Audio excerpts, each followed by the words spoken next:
여러분, 하나님은 독재자가 아니십니다. 누군가는 그렇게 오해를 하더라고요. 하나님 맘대로 다 하지 않습니까? 그건 또 맞는 말이에요. 하나님 뜻대로 하십니다. 하지만 독재자는 아니십니다. 신앙생활에서 어떤 이가 억압과 고통만 느낀다. 그렇다는 것은요. 그러한 그 성도가 뭔가 잘못 오해하고 있기 때문에 그러한 현상이 일어나는 거죠. 무언가가 그 안에서 잘못되었기 때문에 문제가 있는 것이지 하나님은 결코 독재를, 억압을, 고통을 그 자기 백성들에게 주시기만 하시는 분이 아니시라는 겁니다. 분명 그렇긴 하죠. 피조물로서 또 성도, 믿음의 지체로서 감당해야 할 의무가 부담스러울 수도 있고요. 그것 때문에 살짝 고통스러울 수는 있을지 모릅니다. 하지만 그 모든 것들이 그걸로 끝이 아니라는 것이죠. 특별히 성도이기 때문에 갖는 특권 또한 있다라는 겁니다. 여러 가지가 있을 테지만요. 이 바로 기도가 그 권리 중에 하나지요. 슬기로운 신앙생활을 한다라는 것은요. 이렇게 막 하나님의 뭐 공포에 휩싸여서 신앙생활을 하는 게 아닙니다. 하나님의 뭐 하라고 하신 그 의무 때문에 정말로 헉헉대면서 막 멍에를 메고 하는 그게 슬기로운 신앙생활이 아닙니다. 슬기로운 신앙생활이라는 것은요. 맡겨주신 의무, 역할은 이행하면서 동시에 주신 권리도 마음껏 누리는 것. 그게 슬기로운 신앙생활입니다. 오늘 특별히 앞서 말씀드렸다시피 기도, 그 권리 중 하나인 기도에 대해서 함께 오늘 말씀을 살펴봅니다. 기도, 언제 기도해야 될까요? 오늘 본문 13절은 이렇게 말하고 있죠. 야고보서 5장 13절 말씀을 우리 같이 성경을 보면서 읽겠습니다. 너희 중에 고난 당하는 자가 있느냐? 그는 기도할 것이요. 즐거워하는 자가 있느냐? 그는 찬송할지니라. 아멘. 이 말을 얼핏 들으면은 언제 기도하라고요? 고난의 때에 기도해라. 그쵸? 예. 그리고 다들 힘든 일이 있으면은 평소보다 더 기도 열심히 하셔요. 그러면 고난 없는 날에는 그럼 하지 않아도 된다는 뜻일까요? 오늘 성경에는 오히려 즐거운 날, 기쁜 날, 무엇을 하라고 합니까? 찬양하라고 합니다. 찬양. 하나님을 찬양하라고 합니다. 찬양이 뭔지 혹시 기억하십니까? 바로 곡조 붙은 기도라는 별칭이 있는 것이 찬양입니다. 우리가 뭐 흥얼흥얼 노래하고 노래라고 표현하기보다는 찬양은 기도입니다. 곡조가 붙어 있는 기도. 흔히들 우리가 기도에 대해서 오해를 합니다. 하나님께 소원이 있어서 소원을 비는 것을 기도라고 생각해요. 그래서 저는 5초만 있어도 기도할 게 없는데요. 소원이 없어요. 지금 딱 만족스러워요. 기도할 게 없어요. 이게 뭔 뜻이냐면은 소원이 있어야 기도한다 라고 오해하고 있다라는 겁니다. 소원을 말하는 게 기도라고 오해하고 있다라는 거예요. 다시 우리 기본으로 돌아가 보자고요. 기도의 정의 한 번쯤은 들어보셨을 겁니다. 무엇을 기도라고 합니까? 하나님과 대화. 혹시 들어보셨어요? 하나님과 대화하는 게 기도예요. 뭐 엄청난 거창한 뭐 미사여구를 막 가지고서 막 하는 그게 기도가 아니라 하나님과 대화하는 거. 여러분, 대화 무엇 갖고 다른 사람과 대화를 합니까? 아주 소소한 거 갖고도 대화하죠. 오늘 있었던 일. 갑자기 마음에 드는 생각 갖고 저도 얘기를 하고 갑자기 상대방 계속 칭찬하기만 하는 거 이것도 대화예요, 서로. 기도도 마찬가지입니다. 하나님께 소원을 구하는 거 기도 맞습니다. 그것도 기도예요. 근데 소원 구하기만 하는 게 기도다? 그건 또 틀린 거예요. 하나님께 오늘을 고하는 것도 기도예요. 하나님, 오늘 하나님 오늘 일정이 이런데요. 좀 도와주세요. 이것도 기도고요. 또 심지어는 하나님, 오늘따라 하나님이 왜 이렇게 예뻐 보이세요? 야, 바람이 부는데요. 바람이 막 하나님을 막 찬양하는 것 같았어요. 하나님, 최고. 이것도 기도해요. 하나님을 칭찬이라는 표현이 좀 그렇죠. 높여드리는 것도 기도예요. 그래서 찬양의 기도라는 곡조 붙은 기도라는 그 별칭이 있는 겁니다. 찬양은요, 하나님을 높이는 그 노래거든요. 결국 이 13절이 말하는 바는요, 기도를 해라. 그런데 언제 하느냐? 힘들 때도 기도하고 기쁠 때도 기도해라 하는 그 말인 거죠. 자, 그런데 여기서 기도가 끝이 아니에요. 기도에는요, 한 가지가 더 추가될 수가 있습니다. 다시 돌아가 봅니다. 기도는 하나님과의 대화라고 했죠. 대화 가운데 어떤 것도 있습니까? 두 사람이 대화를 합니다. 그러면 둘 다 대화를 하니까 서로 자기 얘기를 계속합니다. 서로. 이게 대화입니까? 아니죠. 한 명은 말하면 한 명은 듣죠. 또 한 사람만 일방적으로 말하면은 그거는 또 대화라고 안 그래요. 얘기했으면 상대방이 또 얘기할 때 또 상대방이 다른 상대방이 듣습니다. 하나님과의 대화도 마찬가지예요. 여러분, 내 얘기만 할 필요가 없습니다. 하나님 말씀을 듣는 것도 대화입니다. 그래서 이거를 우리가 보통 그 사회에서 이렇게 말하죠. 대화의 기법 가운데 경청이라는 게 있다고요. 하나님과 나와의 대화 가운데 내가 하는 대화법, 그 가운데에도 이게 있어야 돼요. 하나님의 말씀을 귀 기울여 듣는 거.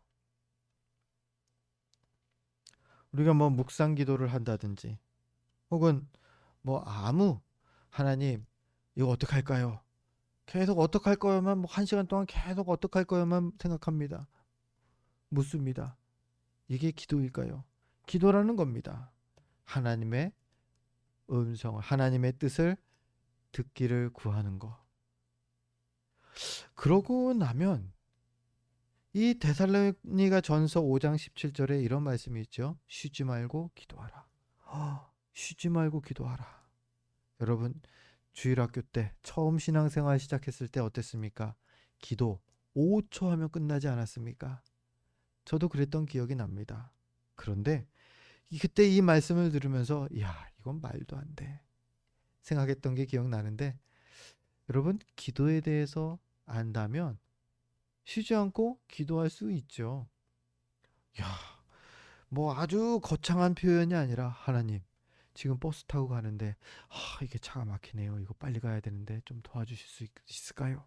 하나님, 이거 빨리 가야 되는데 사고 안 나게 도와주세요.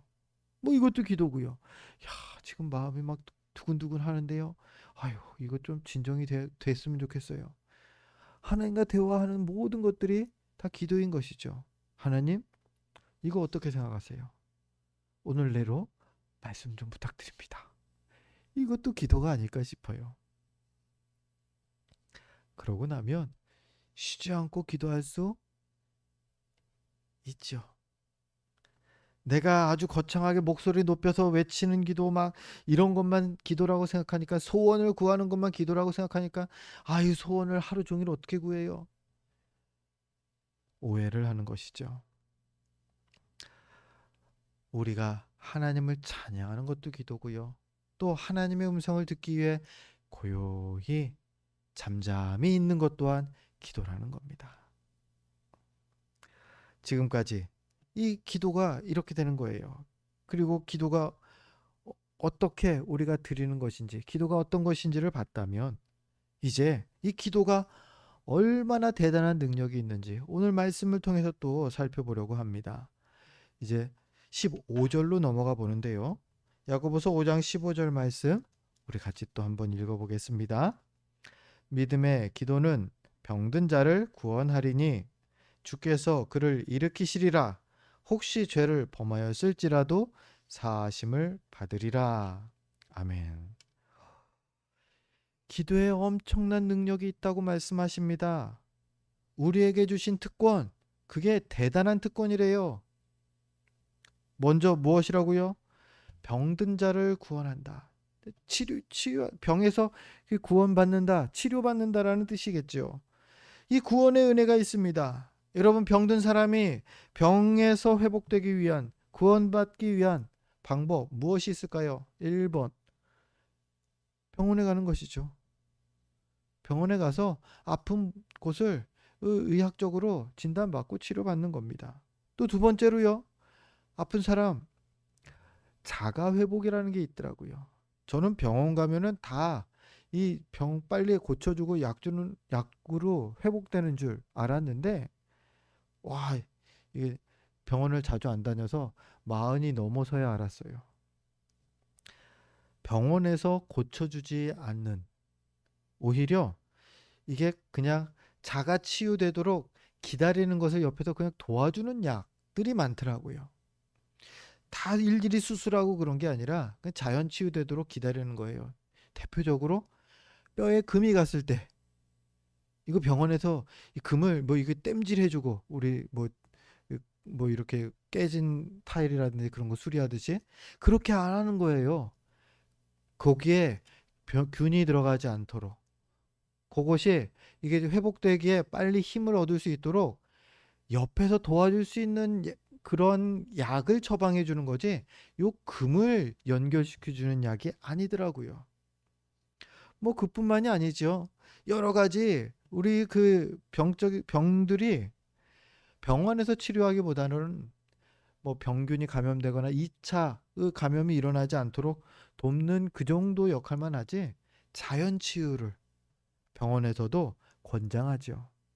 예, 병든 사람이 병으로부터 구원받는 방법, 내 스스로 자가 치유, 몸이 회복되는 그런 것도 방법이겠습니다. 그리고 오늘 성경이 이러한 방법을 말합니다. 기도 말이죠. 병에서 구원받는, 즉 병으로부터 자유하게 되는 은혜를 우리 주님은 기도를 통해서 주신다 말씀하시는 겁니다. 뭐 딱 그 이 얘기를 들으면은 그게 생각날 거예요. 신유의 은사, 치유의 은사. 야, 누가 기도했는데 즉시 막 암이 낫고 뭐가 낫고 막 그러더라. 충분히 가능하지요. 하나님께 능치 못할 일이 없죠. 그것도 또한 지금도 일어나고 있는 그러한 하나님의 그 역사하시는 손길입니다. 하지만 무조건 이것을 맹신하고 이거를 우선순위로 두고 막 아프면은 나는 병원 안 가고 나는 기도원 가서 막 금식하면서 기도해. 여러분, 그것은 아니죠. 하나님은 순리의 하나님이십니다. 그리고 하나님께서 이 치유의 은사를, 신유의 은사를 통해서만 역사하시는 게 아니라요. 병원도 하나님이 만드신 것이죠. 의사도 하나님께서 기르신 것이고요. 기술도 다 하나님께서 허락하셔서 우리가 갖게 된 것이죠. 병원을 통해서 회복하게 하는 것도 하나님의 치료 방법 가운데 하나라는 것을 우리가 이해해야 합니다. 기적만이 하나님께서 살아계신 것을 우리가 경험하는 방법은 아니라는 거죠. 자, 어떻게 되었든지 간에요. 어떤 방법이 되었든지 기도할 때 병을 이기는 구원의 은혜를 주시겠다, 오늘 약속하시는 겁니다. 무슨 방법으로 주실지는 하나님께서 결정하시는 거고요. 우리가 기도할 때 하나님께서 그 즉시 낫게 할 수도 있고요. 우리가 기도할 때 하나님께서 뭐 병원을 통해서 훌륭한 의사를 만나게 하셔서 낫게 하실 수도 있고요. 하나님께서 그 결과를 응답하시겠다라는 겁니다. 이게 기도의 능력 첫 번째입니다. 병으로부터 구원의 은혜를 주신다. 또 두 번째는요, 기도에는 하나님과의 관계를 회복하는 은혜가 있습니다. 죄를 용서받는다. 그 15절 아까 읽었을 때 후반부에 이렇게 나와 있었죠. 혹시 죄를 범하였을지라도 사하심을 받으리라. 뭐 할 때요? 기도할 때. 죄를 용서받는다라는 거예요. 기도할 때. 죄 용서받는다라는 것이 무슨 뜻이냐? 거룩하신 하나님과 관계를 회복하게 된다라는 뜻이죠. 그 방법이 기도요. 우리가 흔히 말하는 회개 기도라는 것이고요. 하나님은, 우리가 아는 하나님은 공의로우신 하나님이십니다. 결코 죄와 공존하지 않으시는 거룩하신 분이신 것이죠. 그랬기 때문에 원래는요, 죄인된 우리가 감히 하나님과 교제할 수 없는 것이었습니다. 그랬는데 기도를 통해 죄를 회개하면 용서하시고 그 관계를 회복시켜 주신다라는 것이죠. 이건 뭐 예수 그리스도의 십자가 이후뿐만 아니라요. 그 전에도 그랬죠. 회개의 제사를 통하여서 하나님께 나아갈 때 하나님께서 그 제사를 받으시고 하나님께서 이스라엘과 이 교제를 나누시죠. 죄를 고하며 나아갈 때 하나님께서 용서하신다. 그 대표적인 예가 요나서 4장에 나옵니다. 하나님께서 선지자 요나를 니느웨로 보내시죠. 니느웨가 어느 나라입니까? 북이스라엘을 아주 괴롭히던 아수르의 수도였습니다. 그 니느웨 성으로 요나를 보낸 겁니다. 요나가 아주 탐탁치 않아 했죠. 자기 민족을 괴롭히는, 마치 그거 같아요. 일제시대 때 우리나라를 압제하던 일본을 하나님께서 은혜 주시기 위해서 여러분을 보내시는 거예요. 나를 보내시는 거예요. 그럼 기분이 좋겠냐고요. 야, 일제여, 이제부터 너희가 전 세계를 다스릴 것이다. 하나님께서 말씀하셨다. 그러면서 막 얘기한다. 기분이 좋지 않죠. 지금 요나가 니느웨로 갈 때에 그런 심정이었다라는 거예요. 원수의 나라에 하나님의 구원의 은혜가 임할 거를 짐작하고 아주 안 좋아했습니다. 그런데 아니나 다를까 요나가 가서 회개하시오. 하나님께서 너희를 회개하지 않으면 멸망하게 할 것이다. 전하니까 그 즉시로 니느웨 성이 회개합니다. 어느 정도로 회개하느냐? 저 위에 왕으로부터 저 가축에 이르기까지, 좀 과장된 표현이겠죠. 가축에 이르기까지 회개했다. 참 회개했다. 라는 겁니다. 그래서 하나님께서 그 성을 멸망시키기로 작정하셨던 것을 철회하시죠.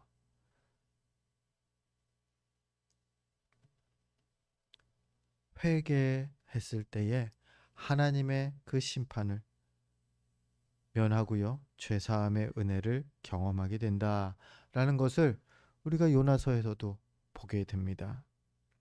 이렇게 기도는요.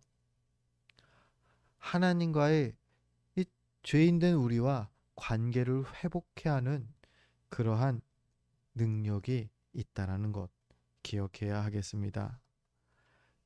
그뿐이 아닙니다. 이게 이러한 능력이 나뿐만 아니라 나를 향할 뿐만 아니라 타인을 향해서도 위해서도 기도를 해줄 수 있다라는 게 또 특별하죠. 믿음은 그렇지가 않습니다. 구원을 받는 믿음은요, 내 믿음으로 내가 구원받는 거예요.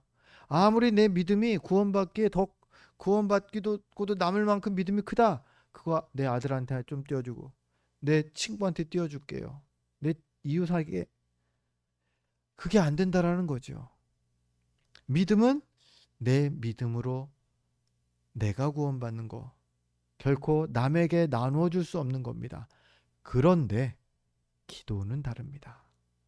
이 능력의 기도가 뭐 구원을 이루는 기도이며 또한 하나님과의 관계를 회복해 하는 이 기도가 내가 남을 위해서도 나누어 줄 수 있는 것, 해줄 수 있는 것이라는 거죠. 그래서 기도가 또한 특별합니다. 이것을 우리가 중보기도, 뭐 흔히 합심기도, 중보기도라고 표현을 하죠. 그러니 여러분, 이거 뭐 남을 위해서 기도한다고 이게 닳고 뭐 그런 게 아니지 않습니까? 이웃을 위해서, 가족을 위해서 기도 많이 하시기 바랍니다. 우리의 기도에는요, 기억하십시오. 누구든지 병에서 또 죄에서 구원을 얻게 하는 하나님의 능력이 있습니다. 누구 기도가요? 여러분 기도가요? 내 기도가 말이죠. 그래서 16절에서는 특히 특히 14절이죠. 14절 우리가 읽지는 않았지만 여기는 장로들을 불러서 기도해라 라고도 말합니다.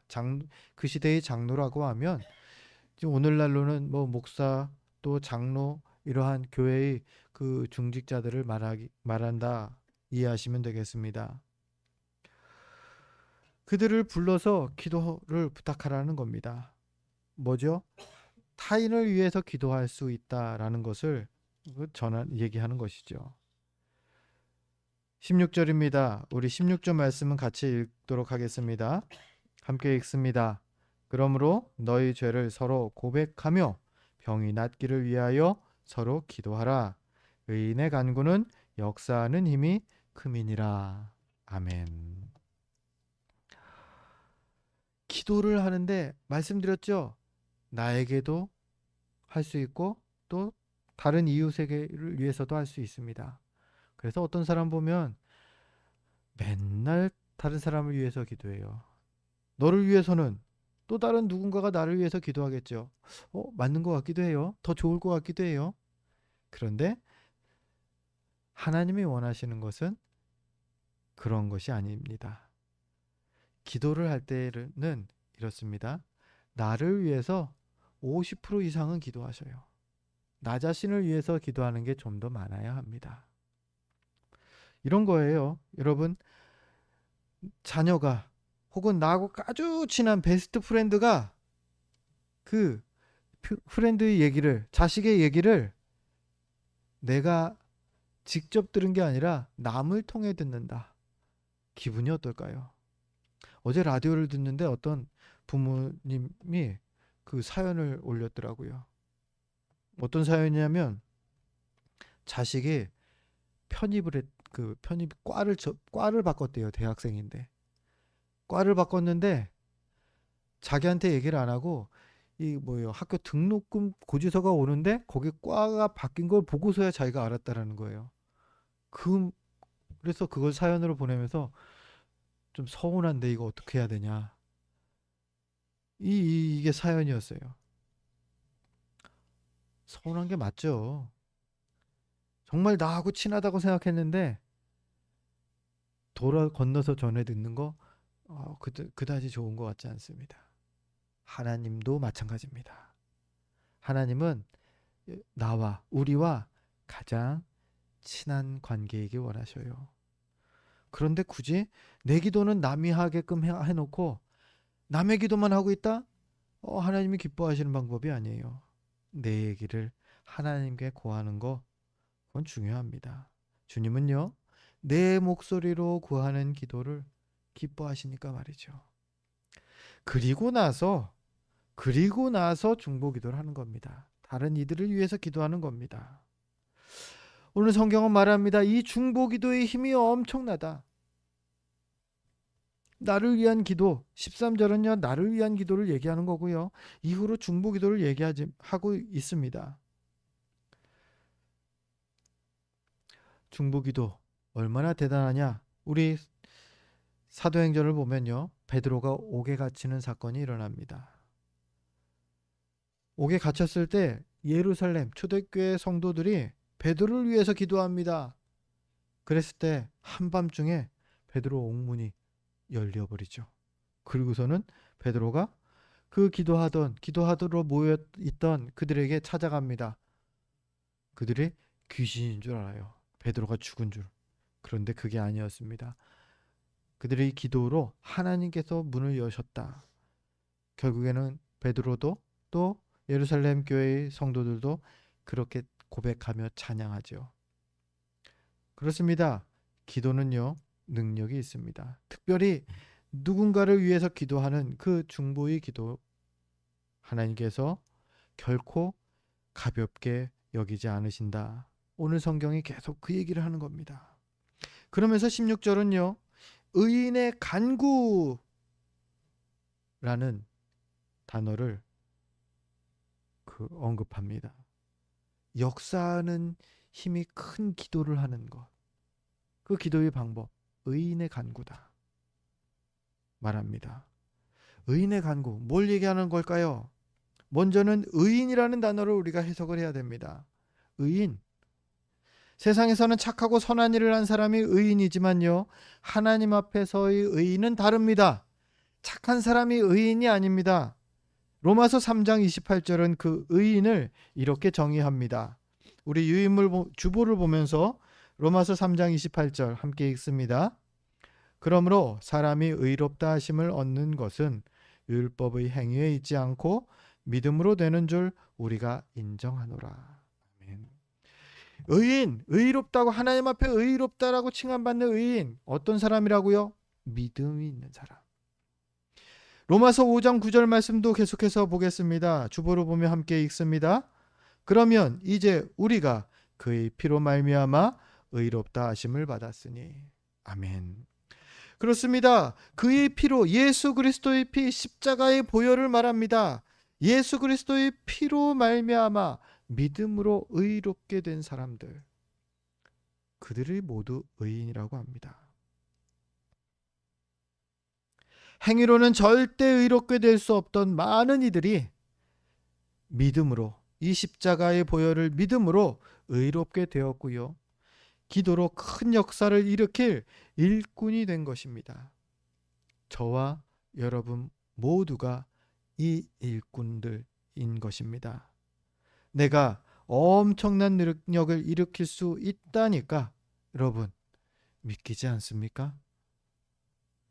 성경은 그럴 줄 알았다라고 하면서 17절과 18절에 엘리야 이야기를 마지막에 부연 설명을 하죠. 엘리야 봐라. 너희들하고 똑같은 성정의 사람이다. 엘리야는 너희들처럼 눈 2개, 코 하나, 입 하나고, 그리고 엘리야는 너희처럼 믿음도 있지만 두려워하는 것도 컸고, 뭐 무서워하면 하나님 없는 것처럼 막 도망도 다니고, 엘리야 너희하고 똑같은 존재다 말하죠. 그런 그가 어떻게 말합니까? 밥도 똑같이 먹고 잠도 똑같이 자야 했던 그가 간절히 기도하니까 3년 6개월 동안 비가 안 오기도 하고, 또 다시 기도하니까 다시 비가 내리기도 했다. 이런 엄청난 능력을 그가 행했다. 아유, 하나님 엘리야니까 그랬죠. 아니요. 성경이 우리와 똑같은 엘리야다 분명히 말하지 않습니까? 의인의 간구. 오늘은 성경은 엘리야의 기도가 의인의 간구였다 말합니다. 의인의 간구를 풀면요, 오늘 설교 제목이에요. 간절한 믿음의 기도. 믿음을 간절히 구하는 것. 믿음의 성도가 간절히 구하는 것. 이게 의인의 간구죠. 엘리야의 기도가 그랬다라는 거죠.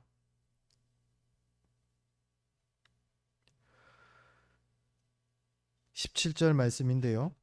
엘리야는 이 믿음으로 기도했을 뿐만 아니라 이런 구절이 되어 있습니다. 엘리야는 우리와 성정이 같은 사람이로되 그가 비가 오지 않기를 간절히 기도한즉.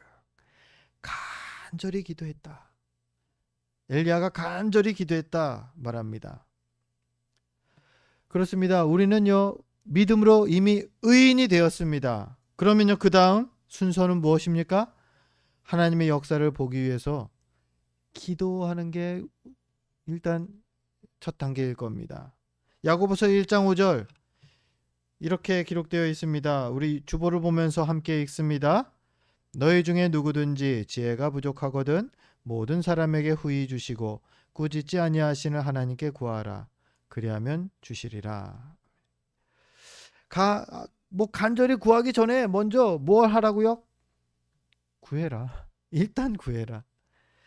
요한복음 16장 24절이 우리에게 이러한 그 권면의 말을 하고 있죠. 주보를 보면서 또 같이 읽습니다. 지금까지는 너희가 내 이름으로 아무것도 구하지 아니하였으나 구하라 그리하면 받으리니 너희 기쁨이 충만하리라. 아멘. 기도하지 않아서 너희가 못 받은 거다. 기도해라. 그러면 이 엄청난 능력을 너희에게 이미 줬으니 너희가 받게 될 것이다. 우리가 안에 이미 기도의 능력이 하나님께서 주시는 그 엄청난 은혜가 잠재되어 있다라는 겁니다. 그것을 어떻게 꺼내서 써요? 기도하는 겁니다. 기도 안 하니까 못 받지. 여기에서 찔리시는 분도 이미 계실 수 있습니다. 그런데요, 요 단계 그 다음이 있습니다. 기도해야 합니다. 그리고요, 의인의 간구라는 단어에는요, 기도가 포함되지만 간절한 기도를 말합니다. 잠언서 8장 17절 이렇게 기록되어 있습니다. 주보를 보면서 같이 읽습니다. 나를 사랑하는 자들이 나의 사랑을 입으며 나를 간절히 찾는 자가 나를 만날 것이니라. 간절히입니다. 엘리야가 간절히 기도했을 때에 하나님께서 응답하셨고요. 잠언서가 간절히 하나님을 찾을 때 하나님께서 만나 주시겠다 말씀하십니다. 그렇습니다. 기도도 한 번 하고 에이 안 들으시네 끝 이런 게 아니죠. 이건 간절히가 아니죠. 엘리야가 3년 6개월 비가 오지 않기를 기도했을 때 비가 멎었습니다. 그리고 또다시 비가 오게 할 때에 몇 번 기도했는지 기억하십니까? 한 번 기도했더니 아무 반응이 없어요. 2번, 3번, 7번까지 기도합니다. 그럴 때 저 멀리서 작은 구름이 한 점이 피어오릅니다. 그리고 엄청난 양의 비가 쏟아지기 시작하죠. 간절히라는 것은 우리가 힘써야 하는 것이죠. 말씀을 정리합니다. 크루즈 여행 이야기 우리 많이들 들어보셨죠? 이 배 타고서 크루즈 여행을 하는데요. 거기 이 여행 그 신청 그 비용을 내면요. 크루즈 기간 동안에 그 안에서 먹고 자고 뭐 하는 거 모든 게 다 공짜예요. 그런데 그걸 모르는 어떤 사람이 예전에 그랬다죠. 먹으면 돈 들까봐 크루즈 기간 내내 자기가 챙겨간 비스킷만 쪼개 먹었다는 뭐 우스갯소리로 하는 얘기지만 이건 우리에게 엄청난 교훈을 줍니다. 몰라서 혜택을 못 누린다. 야, 이거만큼 억울한 게 어디 있습니까? 여러분은 하나님께서 택하신 거룩한 백성이요. 하나님의 귀한 자녀들입니다. 하나님께서 그 자녀로서의 사명, 의무도 주시겠지만요. 분명히 엄청난 특권 또한 주셨어요. 근데 그걸 몰라서 그것이 에이 설마 나에게까지 자신이 없어서 그걸 못 누리면 너무 억울하지 않습니까? 기도가 우리에게 주신 하나님의 특권입니다. 십자가 보혈의 은혜를 고백한 그 순간 우리는 이미 하나님 앞에 의인이 되었습니다. 이제 간구를 하면 되는 것입니다. 의인으로서 누릴 혜택이 바로 이 기도로 하나님의 응답을, 하나님의 보좌를 흔드는 것이죠. 간절히 기도하며 응답하시겠다고 약속하셨습니다. 엘리야의 기도처럼 우리 기도를 응답하시겠다고 하신 겁니다. 문제는 우리가 기도해야 한다라는 것입니다. 기도를 해야 하나님께서 역사하십니다. 안 해도 다 아시지만요. 모른 척 하시겠다고 성경이 말씀하시네요. 기도해야지. 응답하는 거야. 기도하기 바랍니다. 그리고 주님 약속하신 이 기도 응답의 큰 역사를 경험하시길 바랍니다. 그렇게 이 땅에서 이 기도의 특권을 풍성히 누리게 되는 저와 여러분 되시기를 주의 이름으로 축원드립니다. 기도하겠습니다.